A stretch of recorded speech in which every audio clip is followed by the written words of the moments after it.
प्रीतमपुर गांव में तारा अपने पति हरिया और दो बेटियों के साथ रहती है। तारा एक सच्ची नेक दिल औरत है। तारा एक सच्चे दयालु स्वभाव की महिला है। तारा गांव में सभी की मदद किया करती है।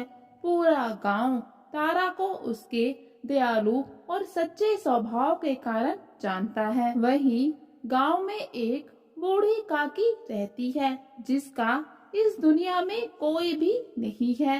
तारा अक्सर बूढ़ी काकी की मदद किया करती है। तारा बूढ़ी काकी का पानी भर देती है, लकड़ियाँ लाकर भी दे देती है और कभी कभी काकी का खाना भी बना देती है। हर कोई तारा के अच्छे स्वभाव की प्रशंसा करता है और फिर इसी तरह से दिन गुजरते हैं। और फिर गांव में एक भयंकर बीमारी फैल जाती है जिसमें बहुत से लोग मारे जाते हैं। तारा का पति और एक बेटी भी इस भयंकर बीमारी का शिकार हो जाते हैं और मर जाते हैं। और अब तारा का उसकी एक बेटी के सिवा कोई भी नहीं है। और इस मुसीबत की घड़ी में तारा की मदद करने बूढ़ी काकी आती है। काकी अब तारा के घर में ही रहना शुरू कर देती है। तारा के घर में खाने के लिए कुछ भी नहीं होता और तारा को भी बहुत तेज बुखार होता है।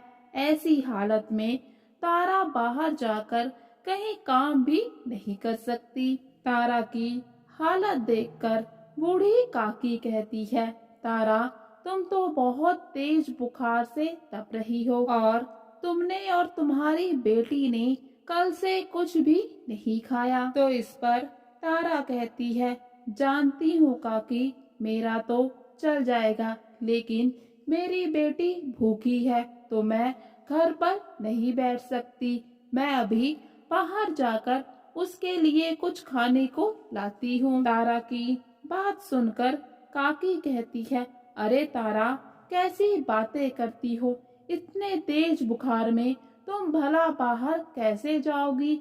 ऐसा करते हैं, मैं बाहर जाकर किसी घर से भीख मांगकर थोड़ा सा खाना ले आती हूँ। तारा कहती है, नहीं काकी, मेरे होते हुए आप भीख मांगने जाएंगी, ऐसा नहीं हो सकता। भीख मांगने तो मैं ही जाऊंगी। तारा जैसे ही घर के आंगन तक पहुंचती है तो बुखार के कारण गिर जाती है। वो बेहोश हो जाती है और फिर बूढ़ी काकी कहीं से जाकर थोड़ा सा अनाज मांगकर ले आती है, जिसे पकाकर वो तारा और तारा की बेटी को खिलाती है। तारा जैसे ही थोड़ा सा ठीक होती है तो काम ढूंढने के लिए घर से बाहर निकलती है, लेकिन बीमारी के कारण वो बहुत ज्यादा कमजोर हो चुकी है, जिसकी वजह से उसे कहीं पर भी कोई काम नहीं मिल पाता। तारा काम ना मिलने के कारण बहुत परेशान हो जाती है क्योंकि उसके घर में खाने के लिए कुछ भी नहीं है। और फिर एक दिन तारा जब घर वापस आती है तो रास्ते में देखती है कि एक गाय खुले मैदान में चारा चर रही है। तारा सोचती है, क्यों ना मैं अपनी जरूरत के जितना थोड़ा सा दूध इस गौ माता से ले लूं। किसी को इसका पता भी नहीं चलेगा और मेरी बेटी को और काकी को भूखा भी नहीं रहना होगा। तारा घर आकर अपनी बेटी और बूढ़ी काकी को दूध पिलाकर सुला देती है। तारा को ऐसा करते हुए अभी 3 या 4 दिन ही हुए होते हैं कि उसको गांव का एक आदमी देख लेता है।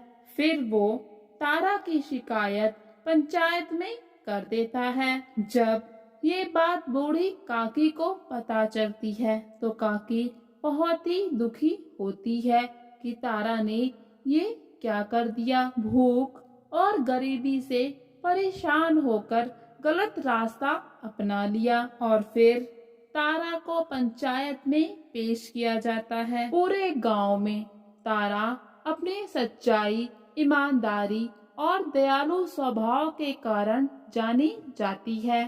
तारा को चोरी के इल्जाम में खड़ा देख पूरा गांव हैरान रह जाता है। फिर जब पूरे गांव को पता चलता है कि तारा ने चोरी सिर्फ अपनी भूखी बच्ची और काकी के लिए की है और तारा सिर्फ उतना ही दूध लेती थी जिससे उसकी बेटी और बूढ़ी काकी का पेट भर सके, उसने कभी भी अपने लिए दूध नहीं लिया। तारा ने चोरी तो की लेकिन उसकी चोरी में भी ईमानदारी थी। तारा की चोरी एक सच्ची चोरी थी जो उसने किसी के नुकसान के लिए नहीं बल्कि फायदे के लिए की थी। अगर वो चोरी करके अपनी बेटी और बूढ़ी काकी का पेट नहीं भरती तो बीमारी के चलते वो दोनों भी मर जाते।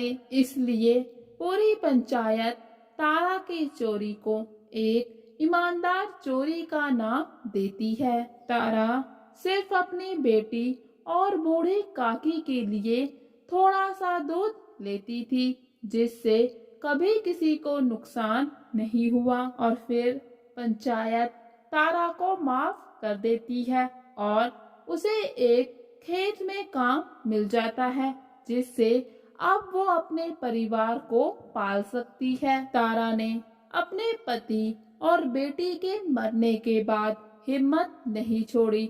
उसने हमेशा ही साहस के साथ काम लिया जिसके कारण पूरा गांव आज भी उसकी प्रशंसा करता है।